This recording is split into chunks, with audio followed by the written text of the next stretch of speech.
the faith community, and others who have embraced this call to action, thank you. Your leadership and hard work are flattening the curve and keeping people out of harm's way. Up until this point, I have implemented several targeted measures to slow the spread of coronavirus and protect vulnerable populations. Through the March 31st, elementary, secondary, and post-secondary schools remain closed. Where feasible, some school systems have moved to online learning, and I certainly want to applaud the local leaders for finding ways to keep our students engaged. I also want to thank the nutritionists, bus drivers, and volunteers who are packing and delivering school lunches to students all across our state. On March 12th, I directed state agencies to implement teleworking policies. Aside from the most critical government services, most state employees are now working from home. I've also restricted visitation at certain state-run health facilities, correctional facilities, and juvenile justice centers, except in end-of-life circumstances.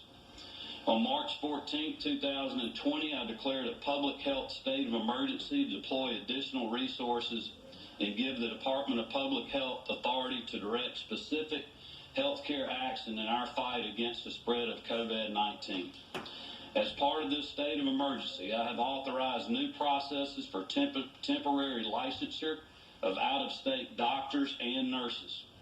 And I have authorized the Georgia Emergency Management and Homeland Security Agency to coordinate with the Georgia National Guard to call up as many as 2,000 troops to assist in the emergency response if needed.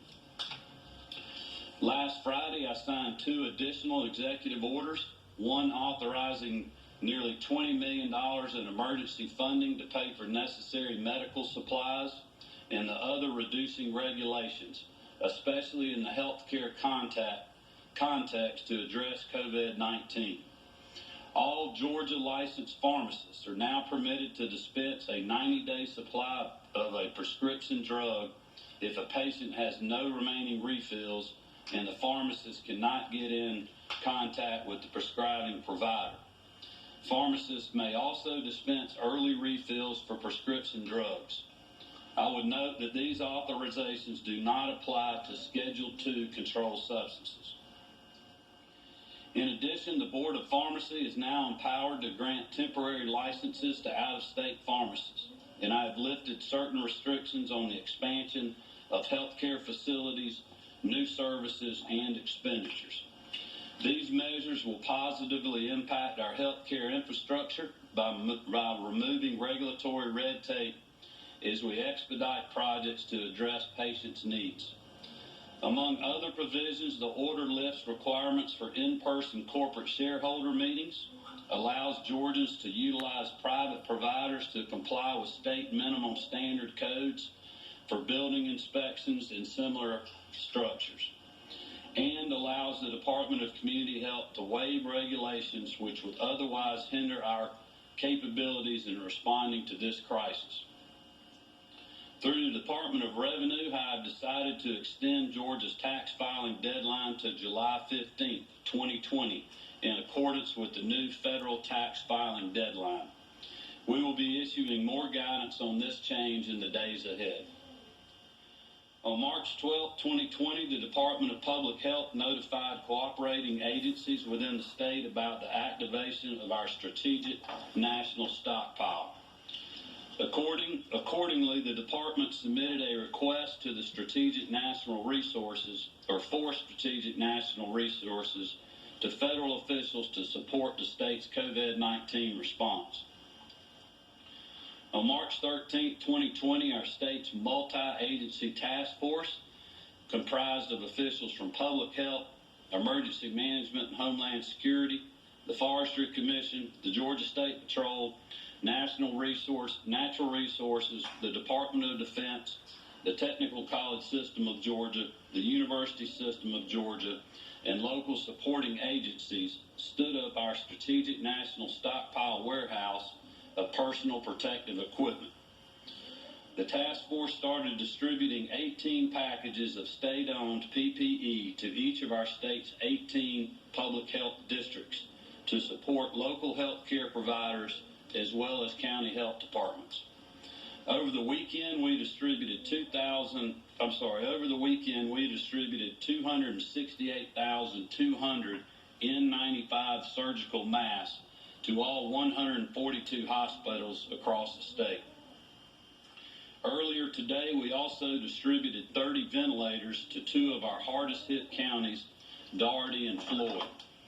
On March 16, 2020, the federal government's first delivery of PPE began arriving at the state's warehouse. To date, we have executed 3 scheduled resupplies to our 142 hospitals, 18 public health districts, affected long-term care facilities, and medical emergency providers in all 159 counties. We have shipped out 532,170 N95 masks, 65,640 face shields, 640,600 surgical masks, 46,700 surgical gowns, 635,000 gloves, and 64 pallets of general hospital supplies. According to the U.S. Health and Human Services, Georgia will receive a second delivery of PPE within the next 5 days. GEMA has placed an order for respirators, which are scheduled to be delivered to the state's warehouse this Friday. GEMA continues to place orders for supplies and resources to support frontline healthcare providers as well as first responders. Right now, one of our biggest challenges in our state is the healthcare capacity, especially in hot spots that we have.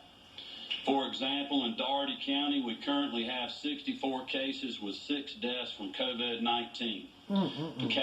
Capacity is becoming an acute problem for Phoebe Putney Memorial Hospital. Several hospitals are facing potential bed space shortages and supply issues.